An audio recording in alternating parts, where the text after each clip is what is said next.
करने वाली बाढ़ का पानी पूरी तरह से वापस आकाश में समा गया। स्वर्ग के बाहर रहस्यमय पीली क्यूई ने झोउ युआन के ऊपर एक चमकता हुआ प्रभामंडल बनाया था। काला और सफेद पानी तेजी से प्रभामंडल में समा गया और वाष्पित होकर शून्य हो गया। पूरे स्वर्ग में घुसे पानी को हटाने के बाद झोउ युआन ने अपना मुंह खोला और एक रहस्यमय पीला कमल का फूल उगल दिया। फूल धीरे धीरे खिलने लगा जब वह उस काले और सफेद बाढ़ पर उतरा जिसने पूरे तियान्युआन विश्व को भर दिया था। इसके बाद काला और सफेद बाढ़ का पानी आश्चर्यजनक गति से घटने लगा और अंततः दुनिया से गायब हो गया। पीला कमल का फूल अभी भी उसी रहस्यमयी चमक के साथ चमक रहा था जब वह धीरे धीरे झोउ युआन के पैरों की ओर बढ़ रहा था। झोउ युआन ने वर्तमान में शांत भाव धारण किया। चमकदार दिव्य रोशनी जो मूल रूप से उसकी आंखों में चमकती थी, फीकी पड़ गई थी, जिससे उसकी गहरी और कोमल निगाहें उजागर हो रही थीं। हालांकि उनकी आभा काफी बदल गई थी। ये सबसे आदिम और प्राचीन आभा की तरह महसूस हुआ, जो दुनिया की शुरुआत के समान थी जब पैट्रिक ड्रैगन का जन्म हुआ था। चकनाचूर। झोउ युआन के सामने का स्थान अचानक उसकी ओर बिजली के एक विस्फोट के रूप में बिखर गया। विस्फोट में एक सर्वोच्च आभा थी जो बिल्कुल झोउ युआन के शरीर से स्पंदित शक्ति के समान महसूस हुई। ये दैवीय शक्ति का एक कतरा था जिसे विकसित करने के लिए पवित्र ईश्वर ने वह सब कुछ किया जो वह कर सकता था। हालांकि सर्वोच्च दिव्य शक्ति का किनारा पहले झोउ युआन के जीवन को खतरे में डाल सकता था, लेकिन अब इसने उसे एक बहुत अलग अनुभूति दी। झोउ युआन शांति से आगे बढ़ा और हल्के से अपनी हथेली को नीचे की ओर दबाया। ऐसा लग रहा था कि उसकी हथेली पूरे तियान्युआन विश्व को कवर कर रही थी। अनगिनत जीवन रूपों ने अपना सिर उठाया, केवल एक असंभव विशाल हथेली को अपनी ओर आते देखा, जिसके साथ एक दबाव था जिसने हर किसी की आत्मा को अनियंत्रित रूप से कांपने पर मजबूर कर दिया। सर्वोच्च दैवीय शक्ति का विस्फोट हथेली में हुआ। हालांकि टकराव से कोई धरती हिलने वाली आवाज नहीं हुई क्योंकि सर्वोच्च शक्ति चुपचाप हथेली के नीचे बिखर गई थी। हथेली में सर्वोच्च दिव्य शक्ति विस्फोट से कहीं अधिक महान थी। सर्वोच्च दैवीय शक्ति को नष्ट करने के बाद, जिसे पवित्र भगवान ने विकसित करने में अपना सारा प्रयास लगा दिया था, झोउ युआन ने उदासीनता से एक निश्चित स्थान की ओर देखा। उसकी निगाहों के नीचे जगह घूमने लगी और एक आकृति उगल दी। ये पवित्र भगवान था। जब उसने झोउ युआन को देखा तो उसकी अभिव्यक्ति अविश्वास से भरी थी। आपने वह अंतिम कदम उठा लिया है। असंभव, असंभव। झोउ युआन ने उसे बेहद दमनकारी एहसास दिया। इसके अलावा वह झोउ युआन के शरीर से एक सर्व परिचित शक्ति को महसूस कर सकता था, एक ऐसी शक्ति जिसे उसने अनगिनत वर्षों से गहराई से चाहा था और प्राप्त करने के लिए उसने असंख्य योजनाएं अपनाई थीं। उसने कभी सपने में भी नहीं सोचा होगा कि झोउ युआन को ये शक्ति सबसे पहले मिलेगी। ये पैट्रिक ड्रैगन क्यूई था, तियान्युआन विश्व की सर्वोच्च शक्ति। ये पवित्र ईश्वर के लिए एक जबरदस्त झटका था। प्राकृतिक रूप से जन्मे देवता के गौरव के कारण उन्होंने सभी स्वर्ग निवासियों को चींटियों के रूप में देखा, और यहाँ तक कि झोउ युआन जैसे नश्वर देवता को भी निम्न जीवन रूप के रूप में देखा गया। हालांकि जिसे निचले स्तर का देवता होना चाहिए था, उसने अब पैट्रिक ड्रैगन क्यूई प्राप्त करने में उसे हरा दिया था। झोउ युआन की अभिव्यक्ति उदासीन थी। अंतिम चरण को पूरा करने और पैट्रिक ड्रैगन शास्त्र के उच्चतम स्तर को प्राप्त करने के लिए पवित्र ड्रैगन और नाराज ड्रैगन को मिलाने के बाद देवताओं के बीच लड़ाई मूल रूप से खत्म हो गई थी। हालांकि वह अभी भी अपने हालिया रहस्योद्घाटन के बारे में कुछ हद तक विवादित महसूस कर रहे हैं। ये सोचने के लिए कि ड्रैगन का आक्रोश जहर जिसने एक बार उसे मौत के कगार तक प्रताड़ित किया था, वास्तव में इतना बड़ा प्रभाव होगा। इस संसार में निरर्थक परीक्षण जैसी कोई चीज नहीं थी। जब तक कोई दृढ़ रहेगा, ये परीक्षण अंततः आपको मजबूत बनाएंगे। झोउ युआन ने उदासीनता से कहा, आप हार गए हैं। जवाब देने से पहले पवित्र भगवान एक पल के लिए चुप रहे। मैंने हमेशा तीसरे भगवान को अपना सबसे बड़ा दुश्मन माना है। मैंने कभी नहीं सोचा था कि एक साधारण इंसान मुझे उस स्तर तक हरा देगा। झोउ युआन की शांत आंखों में कोई खुशी नहीं थी। पवित्र भगवान, तियान्युआन विश्व में असीमित क्षमता है, लेकिन दुर्भाग्य से आपके द्वारा कई वर्षों से इसमें बाधा डाली गई है। ये दुनिया तुम्हारे अस्तित्व से घृणा करती है और अब तुम्हारे मिटने का समय आ गया है। पवित्र भगवान की अभिव्यक्ति गहरी हो गई और उन्होंने निराशा से कहा, बकवास, पैट्रिक ड्रैगन वह था जिसने देवताओं को त्याग दिया था। उसे लगा कि हम इस दुनिया को नियंत्रित नहीं कर सकते हैं और इसलिए वह इसके बजाय इस पर शासन करने के लिए कई जीवित प्राणियों को बनाना चाहता था। मेरे विचार में, अगर हम देवताओं को इस दुनिया को विकसित करने की अनुमति दी जाती, तो यह अपनी वर्तमान उपलब्धियों से कहीं आगे निकल जाती। झो युआन ने अपना सिर हिलाया और कहा, मुझे डर है कि आपको तियान्युआन विश्व का भविष्य देखने का मौका नहीं मिलेगा। पवित्र भगवान ने मीठी हंसी हंसी। झो युआन, इतना खुश मत हो। यदि आप जीत गए तो क्या हुआ? जिसे आप चाहते हैं वह कभी वापस नहीं आएगा। याओ याओ पहले ही आपकी दिव्य हड्डी में बदल चुका है। यदि आप इसे निकालेंगे तो आपकी साधना का स्तर गिर जाएगा और आप सर्वोच्च दिव्य शक्ति खो देंगे। यदि आप अपनी दिव्य हड्डी निकाल भी लेते हैं तो भी आप में उसे बदलने और जागृत करने की क्षमता नहीं होगी। यह एक असंभव समस्या है। झो युआन, हो सकता है कि तुमने मुझे हरा दिया हो, लेकिन तुम्हें वह व्यक्ति कभी वापस नहीं मिलेगा जिसे तुम सबसे ज्यादा चाहते हो। इस दुनिया में हर चीज की एक कीमत होती है। आप भले ही प्रथम श्रेणी के देवता बन गए हो, लेकिन कीमत उस व्यक्ति को खोने की थी जिसे आप प्यार करते थे। झो युआन की अभिव्यक्ति बर्फ जैसी ठंडी थी क्योंकि वह अपने हाथ एक साथ लाया था। गड़गड़ाहट। दो विशाल हाथ प्रकट हुए और धीरे धीरे ऊपर और नीचे से पवित्र भगवान पर बंद हो गए। पवित्र ईश्वर के चारों ओर विशाल दिव्य शक्ति प्रस्फुटित हुई, लेकिन वह बेकार थी। अंत में उसका शरीर टुकड़े टुकड़े होकर काले और सफेद यिन यांग समुद्र में बदल गया। रहस्यमय पीली क्यूई समुद्र के भीतर पवित्र भगवान की इच्छा को मिटाने के लिए आगे बढ़ी। तियान्युआन दुनिया भर में एक दयनीय चीख गूंज उठी। मैं इसे स्वीकार करने से इनकार करता हूँ। झो युआन का चेहरा भावहीन था क्योंकि वह बैठ गया और धीरे से अपनी आंखें बंद कर लीं, जबकि दो विशाल हाथ प्रारंभिक अराजकता यिन यांग सागर को कुचलते रहे। दोनों देवताओं के बीच युद्ध समाप्त हो गया था, लेकिन पवित्र भगवान की इच्छा को मिटाने के लिए उसे अभी भी कुछ समय चाहिए था। हालांकि यह वह समय था जिसे झो युआन बर्दाश्त कर सकता था। रहस्यमय पीली क्यूई उसके सिर से उठी, जो एक असंभव विशाल प्राचीन ड्रैगन में बदल गई। वह आकाश में गर्जना कर रहा था, मानो एक नए युग की शुरुआत की घोषणा कर रहा हो। अखिल स्वर्ग में अत्यंत शुद्ध जेनेसिस क्यूई युक्त मूसलाधार बारिश भूमि पर होने लगी क्योंकि सभी स्वर्ग निवासियों को लगा कि उनकी जेनेसिस क्यूई लगातार चढ़ना शुरू हो गई है। किसी बड़ी जीत के बाद जश्न के भोज की तरह गगनवेदी धरती हिला देने वाली जयकारें गूंज उठी। अनगिनत लोग कृतज्ञता में जमीन पर घुटनों के बल बैठकर खुशी के आंसू रो रहे थे। वे जानते थे कि अनगिनत वर्षों से पूरे स्वर्ग पर मंडरा रही भय की छाया आखिरकार गायब हो गई है। उनके लिए एक नया अध्याय शुरू हो गया था। कांगक्सुआन संप्रदाय में कांग युआन, जिन लुओ, वीलोंग और चीजी चकित होकर आकाश की ओर देख रहे थे। वे दो विशाल हाथों को पवित्र भगवान को धीरे धीरे कुचलते हुए देख सकते थे। अचानक उनके गालों से आंसू बहने लगे। केवल उनके जैसे व्यक्ति जिन्होंने प्रथम विश्व विनाशक युद्ध का अनुभव किया है, वे ही समझ सकते हैं कि यह क्षण कितना मूल्यवान था। अखिल स्वर्ग के अस्तित्व को लंबा करने के लिए अनगिनत पीढ़ियों ने एक के बाद एक अपना बलिदान दिया था। उनका बलिदान व्यर्थ नहीं गया, क्योंकि आखिरकार उन्हें बचा लिया गया था। चारों प्रमुख संप्रभु धीरे धीरे जमीन पर घुटने टेक दिए और गंभीरता से आकाश की ओर झुक गए। धक धक धक धक। अन्य संत विशेषज्ञ भी आदरपूर्वक घुटनों के बल बैठ गए। उनके चेहरे भावना से अभिभूत थे। झो युआन ने पवित्र भगवान को अपने वश में कर लिया था और पूरे स्वर्ग के अनगिनत निवासियों को बचा लिया था।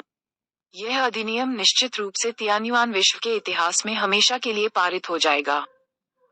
जबकि पूरा स्वर्ग जश्न में डूबा हुआ था, पवित्र जाति धीरे धीरे निराशा में डूब रही थी। पवित्र पर्वत पर ताइमी और अन्य प्रमुख संतों के चेहरे बेहद पीले थे।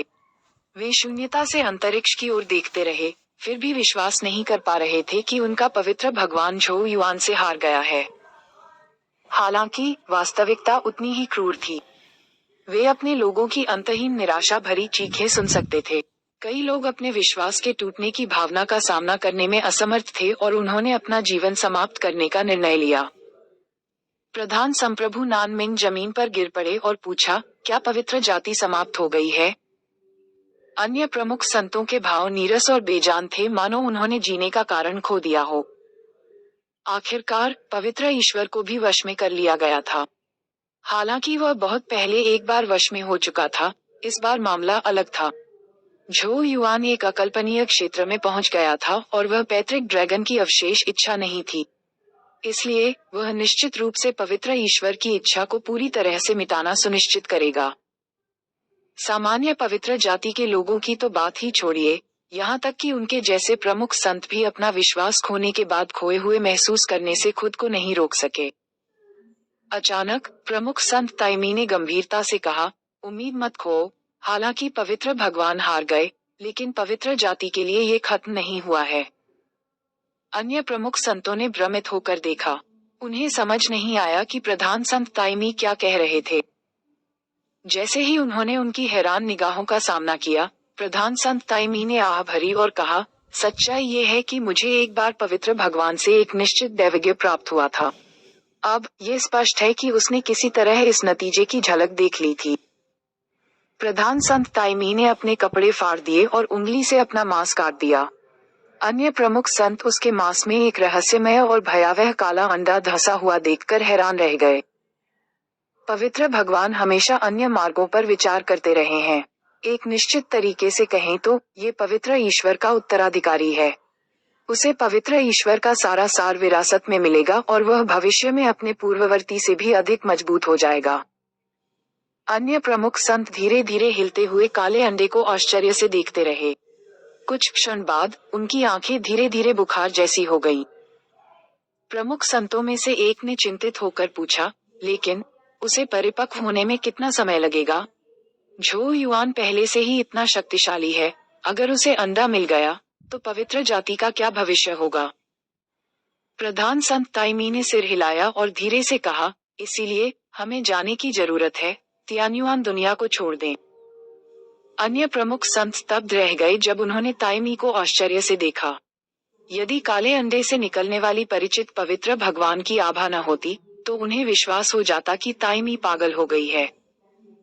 तियान्युआन विश्व उनकी नजर में पहले से ही इतना विशाल था, बाहर किस तरह की जगह होगी? पवित्र भगवान ने एक बार मुझसे कहा था कि यद्यपि तियान्युआन विश्व एक महान दुनिया है, यह उससे भी बड़ी आकाशगंगा का एक हिस्सा मात्र है। आकाशगंगा के लिए तियान्युआन विश्व के एक महाद्वीप के समान है। उन वर्षों में जब पवित्र भगवान सो रहे थे, उन्होंने तियान्युआन दुनिया से एक खेती को दोगुना कर दिया और हमारे लिए भागने का रास्ता तैयार किया। हम तियान्युआन दुनिया को छोड़ देते हैं और छोटे पवित्र भगवान के बढ़ने की प्रतीक्षा करते हुए बाहर आकाशगंगा की ओर जाते हैं। एक बार जब वह पर्याप्त रूप से मजबूत हो जाएगा, तो पवित्र जाति को वापस लौटने और जो हमारा अधिकार है उसे वापस लेने का मौका मिलेगा। ताइमी की अभिव्यक्ति अंत तक कट्टर हो गई। अन्य प्रमुख संतों की सांसें भी उखड़ गईं। पवित्र जाति इस समय अपने आसन्न विनाश का सामना कर रही थी। हालांकि अज्ञात आकाशगंगा की ओर जाना डरावना होगा, लेकिन यहाँ बैठकर उनकी मृत्यु की प्रतीक्षा करने से बेहतर होगा। प्रधान संत तियानजान ने झिझकते हुए पूछा, हम तियान्युआन विश्व को कैसे छोड़ें?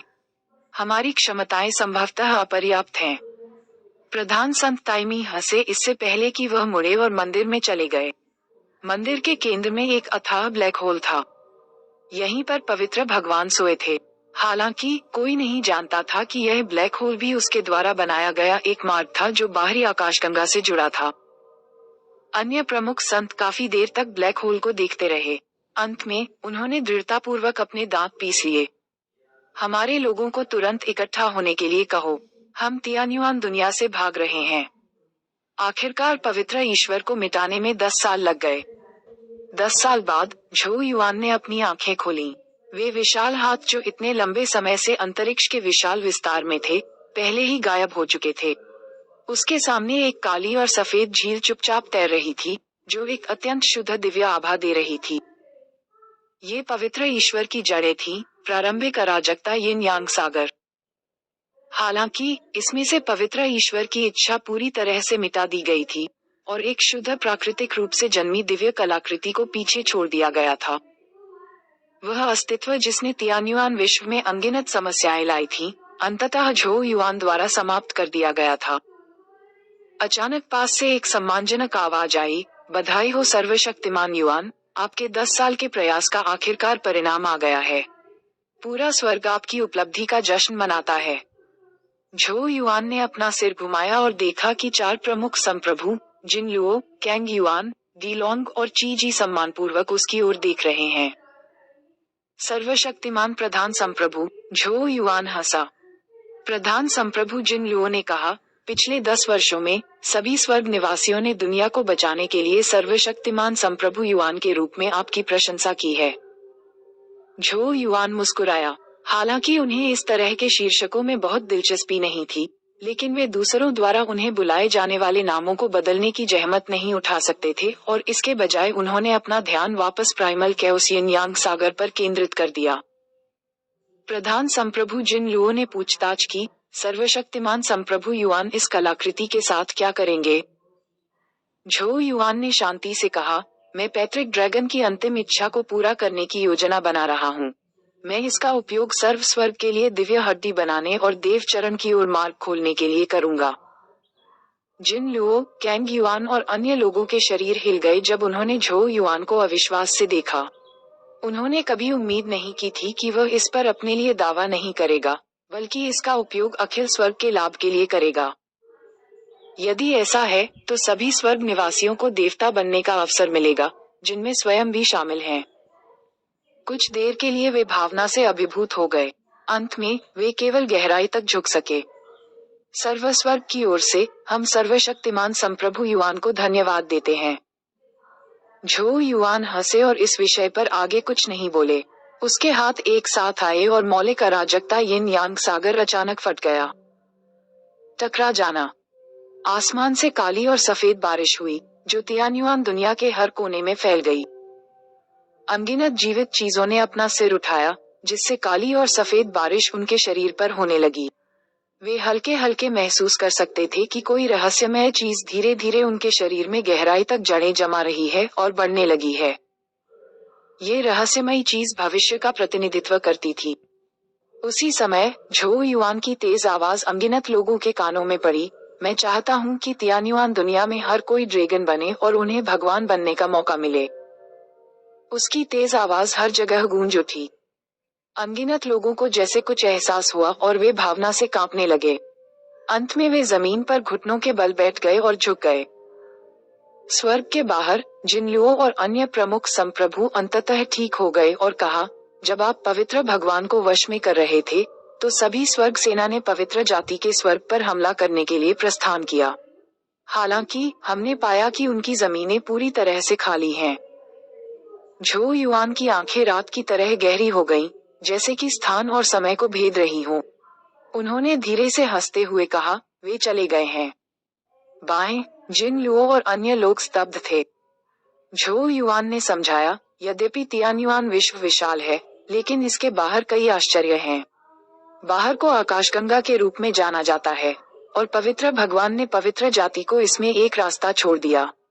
इसके अलावा उसने उनके लिए एक दिव्य अंडा भी छोड़ा, जिसे उसने बड़ी सावधानी से बनाया था, जो भविष्य में बड़ा होने पर उससे भी आगे निकल सकता है।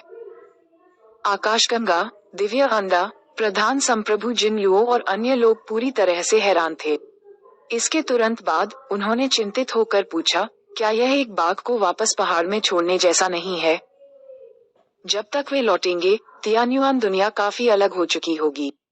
इसके अलावा मैं इन 10 वर्षों में भविष्य में एक छोटी सी झलक देखने में कामयाब रहा हूँ, और मुझे पता है कि पवित्र भगवान के उत्तराधिकारी का स्वाभाविक रूप से निपटारा किया जाएगा, एक बेजोड़ अस्तित्व के साथ। चिंता करने की कोई बात नहीं है। झो युआन ने दूर तक देखा और उसकी आंखों में दिलचस्पी की एक झलक उभर आई। जब उसे भविष्य की झलक मिली तो उसने पवित्र ईश्वर के उत्तराधिकारी की मृत्यु देखी थी। पवित्र ईश्वर के सामने 3 अस्पष्ट लेकिन सर्वशक्तिमान चमकती आकृतियां खड़ी थीं, इतनी चमकदार कि वे अतीत को भी रोशन कर सकती थीं। एक ऐसी दुनिया जो 3 ऐसे अद्भुत व्यक्तियों को जन्म दे सकती है, उसमें निश्चित रूप से क्षमता की कमी नहीं है। आकाशगंगा सचमुच रहस्य और आकर्षण से भरी थी। हालांकि वह उत्साहित होने के लिए खुद को तैयार नहीं कर सका, क्योंकि उसे यहाँ कुछ और भी महत्वपूर्ण हासिल करना था। झो युआन ने अपनी निगाहें हटा ली और 4 प्रमुख संप्रभुओं की ओर मुड़ गया। मैंने सारे स्वर्ग के मामले निपटा दिए हैं। इसके बाद यह मेरे अपने मामलों पर ध्यान केंद्रित करने का समय है। उसने दूर तक देखा और धीरे से हंसते हुए खुद से कहा, पवित्र भगवान, आपने कहा था कि मैं यह नहीं कर सकता, लेकिन मैं आपको ये दिखाने पर जोर देता हूँ कि मैं ये कर सकता हूँ। जैसे ही अंतिम शब्द बजी, झो युआन ने अचानक अपना हाथ उसके शरीर में डाला और धीरे से बाहर निकाला। उसके शरीर के अंदर से धीरे धीरे एक सुनहरी हड्डी निकाली गई। जिन लुओ और अन्य लोग भयभीत होकर चिल्लाने लगे क्योंकि उन्होंने जल्दी से खुद को आगे फेंक दिया। आप ऐसा नहीं कर सकते, सर्वशक्तिमान संप्रभु युआन। वह आपकी दिव्य हड्डी है।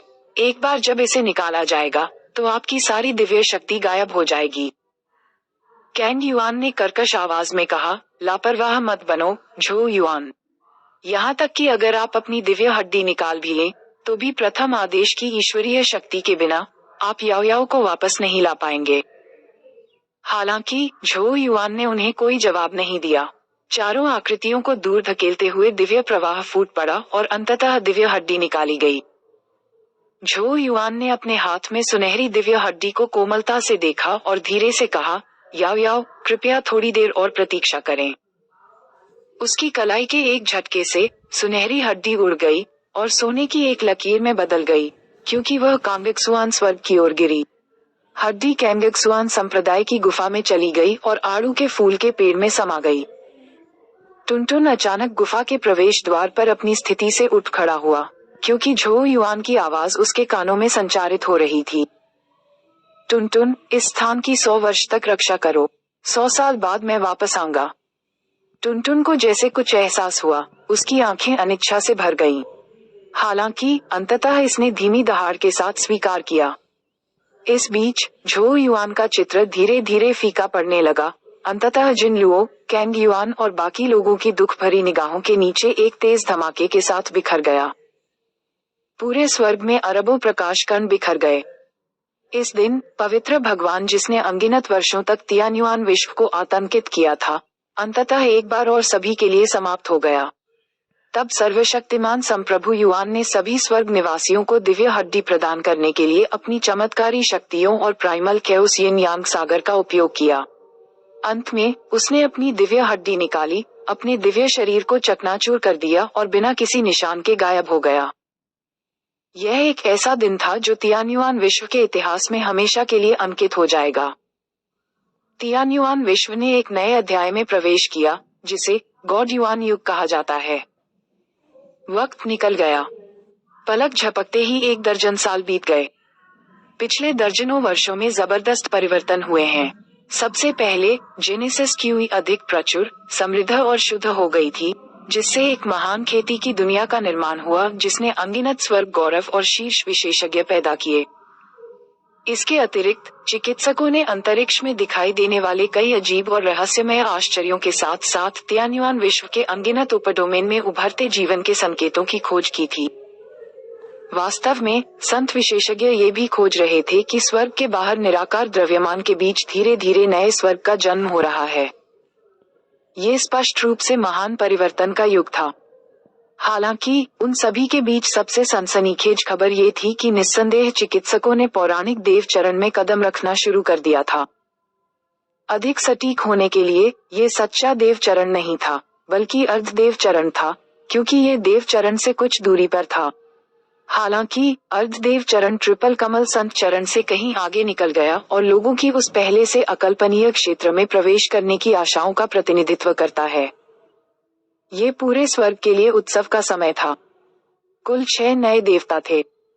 मार्शल देवता वू याओ, भक्षण करने वाले देवता झाओ मुशिन, बैंगनी आकाश की देवी सु युवेई, तलवार देवता ली चुनजुन, नीला देवता शू किंग, पैतृक ताती देवता टुनटुन।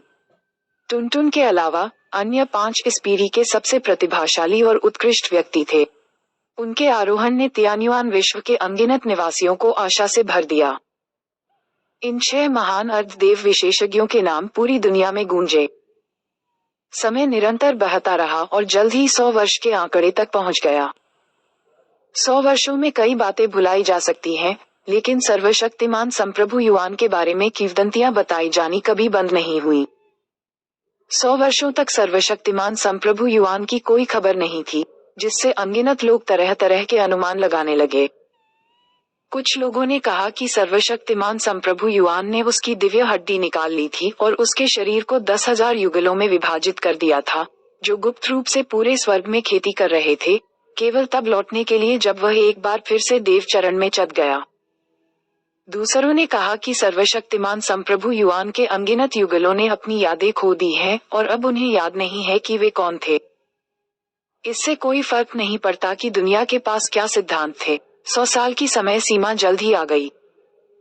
कंगक्सुआन संप्रदाय में एक निश्चित गुफा के बाहर एक विशाल जानवर चुपचाप प्रवेश द्वार पर एक मूर्ति की तरह लेटा हुआ था, जो तत्वों का सामना कर रहा था, जबकि कुछ कांगक्सुआन संप्रदाय के शिष्य दूर से सम्मानजनक निगाहों से देख रहे थे। विशाल जानवर तियान्युआन विश्व के 6 अर्ध देवताओं, पैतृक ताओटी देवता टुनटुन में से एक था। पिछले 100 वर्षों में टुनटुन बहुत अधिक परिपक्व और विश्वसनीय हो गई थी। हालांकि आज वह असाधारण रूप से चिड़चिड़ा दिखाई दे रहा था, कभी कभी जमीन पर गड़गड़ाहट की तरह बहुत तेज सांस ले रहा था। क्योंकि आज 100 साल की समय सीमा थी। जब टुनटुन की उत्तेजना बढ़ती गई तो उसने आसमान की ओर एक नजर डाली। जिसका इंतजार था उसका अभी भी कोई संकेत नहीं था। सूरज धीरे धीरे अस्त हो गया। आखिरकार इसकी प्रकाश की अंतिम किरणें पूरे देश में फैल गईं। आसमान में अंधेरा छाते ही शाम ढल गई। अचानक टुनटुन की आंखों में चिड़चिड़ापन उभर आया और पूरे आकाश में एक भयंकर गर्जना हुई। वह प्रकट नहीं हुआ था।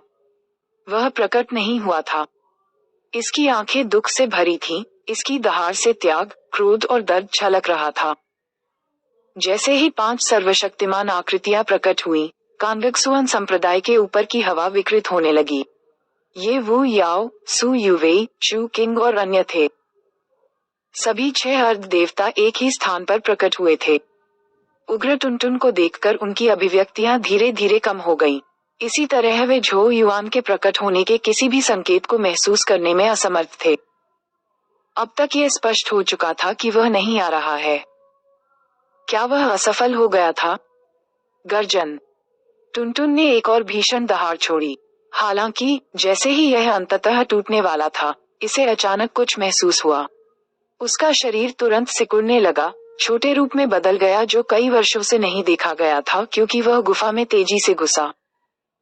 वू याओ, सु युवेई और अन्य लोग जल्दी से पीछे चलने से पहले चौंक गए।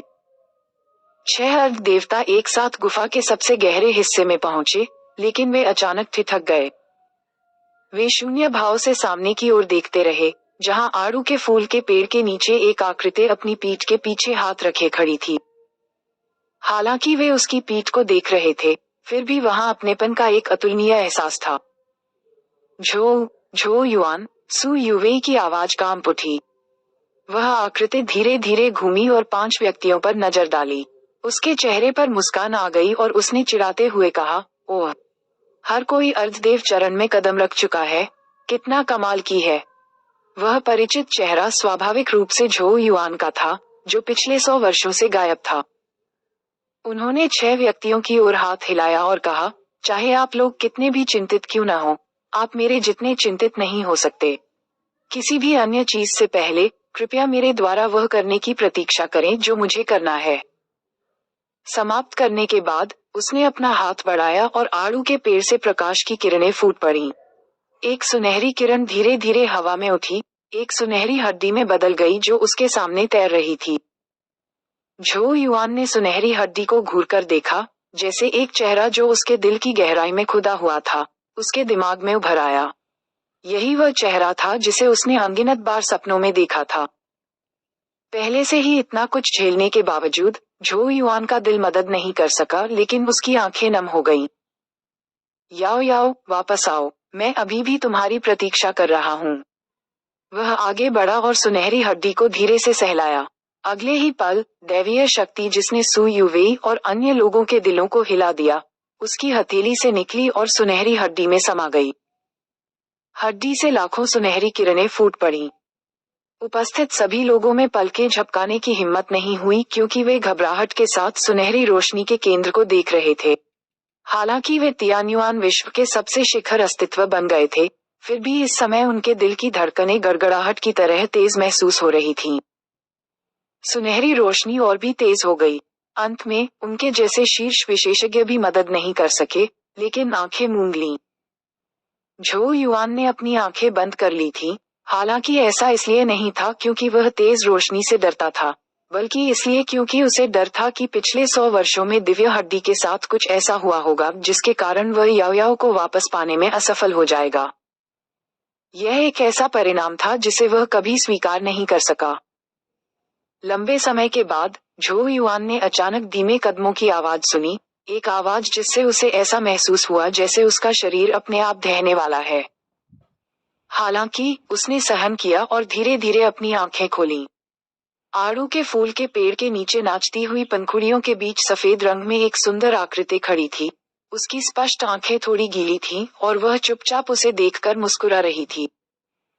100 साल हो गए जब उसने आखिरी बार उसे देखा था। झो युआन ने चकित होकर उस आकृति को देखा जो उसकी आत्मा की गहराई में अंकित हो गई थी। उसके बाद उसके मुंह के कोनों से एक अद्भुत मुस्कुराहट उभरी, वही परिचित मुस्कुराहट उस दानेदार और अज्ञानी लड़के ने प्रदर्शित की थी जब वे उन सभी वर्षों पहले पहली बार मिले थे। हालांकि इस बार उसकी आंखों के कोनों से आंसू अनियंत्रित रूप से बह रहे थे। 100 वर्षों का प्रयास अंततः सफल हुआ।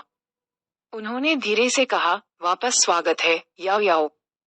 सर्वशक्तिमान संप्रभु युआन की वापसी स्वाभाविक रूप से पिछले कुछ वर्षों में होने वाली सबसे बड़ी, सबसे महत्वपूर्ण घटना थी। उनकी वापसी पूरे स्वर्ग में ऊर्जा का एक झटका लगाने के समान थी, साथ ही लोगों को सुरक्षित और संरक्षित महसूस करा रही थी। उसकी मदद से नए स्वर्गों का जन्म होता रहा, जिससे तियान्युआन विश्व तेजी से शक्तिशाली होता गया। 1 दर्जन साल बाद तियान्युआन विश्व के तेजी से विकास के कारण नए देवता विशेषज्ञ तियान्युआन विश्व के बाहर आकाशगंगा की ओर अपनी दृष्टि डालने लगे थे। उस पर्वत पर जो पहले शेंगजू स्वर्ग का पवित्र पर्वत था, 2 खूबसूरत आकृतियां एक काले गलियारे के किनारे खड़ी थीं। एक ने बहती हुई लाल पोशाक पहनी हुई थी, जबकि दूसरी ने अधिक सामान्य बैंगनी रंग की पोशाक पहनी हुई थी। ये वू याओ और सू युवेई थे। सू युवेई ने वू याओ को देखते हुए थोड़ा सा भौहें चढ़ा लीं। क्या आप वास्तव में तियान्युआन विश्व से बाहर उद्यम करने की योजना बना रहे हैं? मुझे लगता है कि मेरी खेती के लिए तियान्युआन विश्व में एक कदम भी आगे बढ़ना बहुत कठिन होगा। वू याओ ने सिर हिलाया। इसके तुरंत बाद उसने सू युवेई पर कुछ हद तक आशा भरी नजर डाली। मेरे साथ आइए। सू युवेई झिझक रही थी और उसने धीरे से कहा, मैं जाना नहीं चाहती। वू याओ ने निराश होकर कहा, वह आदमी दिन भर फ्लर्ट करता है, क्या इसे देखना आपके लिए दर्दनाक नहीं है? सू युवेई ने बेबसी से अपना सिर हिलाया। वू याओ केवल अपने दांत पीस सकती थी और अपना तुरुप का इक्का खोल सकती थी। तुम्हें साथ आना है या नहीं? यदि आप एक युवा माँ और उसके बच्चे को अकेले बाहर निकलने की अनुमति देने से सहमत हैं, तो आगे बढ़ें और पीछे रहें। सू युवेई स्तब्ध रह गई। इससे पहले उसने हड़बड़ाहट में कहा, आप क्या बकवास कर रहे हैं? वू याओ ने अचानक सू युवेई का हाथ पकड़ा और उसके पेट पर रख दिया। सू युवेई का हाथ तुरंत सख्त हो गया क्योंकि उसकी आंखें धीरे धीरे गोल हो गईं। उसे आश्चर्य हुआ, वह वू याओ के पेट में एक अत्यंत अस्पष्ट जीवन तरंग को महसूस कर सकती थी। तुम, ये कैसे हो सकता है? तुम स्पष्ट रूप से अभी भी कुंवारी हो। सू युवेई सदमे में थी। देव स्तर पर आगे बढ़ने के बाद अपना संयम खोना उनके लिए बहुत दुर्लभ था। हालांकि यह नया रहस्योद्घाटन उसके लिए भी बहुत चौंकाने वाला था। वू याओ ने निराश होकर उसके बालों पर पंजा मारा। इस आभा में 3 विशिष्ट आत्मा चिन्ह शामिल हैं। क्या आप जानते हैं कि वे किसके हैं? सू युवेई कुछ क्षण के लिए चुप रही, फिर उसने उत्सुकता से कहा, क्या आप मुझे बता रहे हैं कि यह मेरा, आपका और झो युआन का है? वू याओ ने सिर हिलाया। आपको ऐसा क्यों लगता है कि मैं तियान्युआन विश्व छोड़ना चाहता हूँ? ये कैसे संभव है? सू युवेई ने घबराकर अपना सिर हिलाया। वू याओ ने आह भरते हुए कहा, क्या तुम्हें अब भी याद है जब मैंने पवित्र ड्रैगन आशीर्वाद का अंतिम भाग झो युआन को लौटाया था? हमारी आत्माएं तब आपस में बदल गईं। सु युवेई शर्मा गई, लेकिन ये केवल हमारी आत्माएं थीं। ये झो युआन के प्रथम आदेश के देवता बनने के बाद ही घटित होना शुरू हुआ। वू याओ की अभिव्यक्ति काफी जटिल हो गई थी।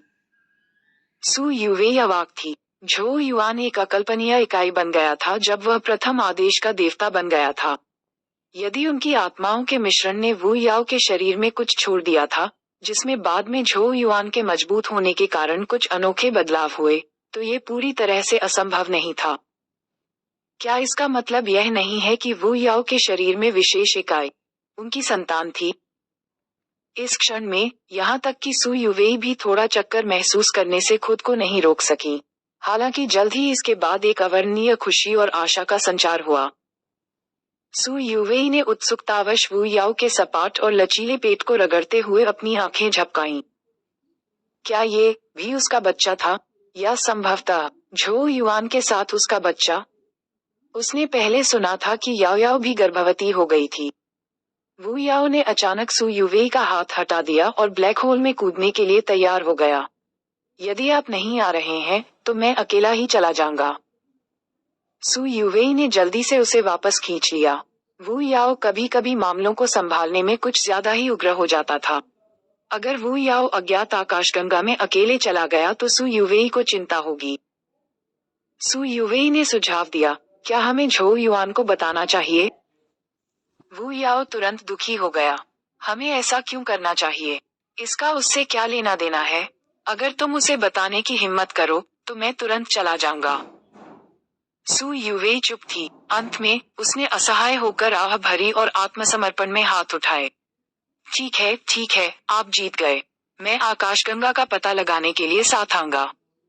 सु युवेई को कमर से पकड़ने और ब्लैक होल में कूदने से पहले वू याओ ने हंसते हुए कहा, हाँ, चलो कुछ मजा करें।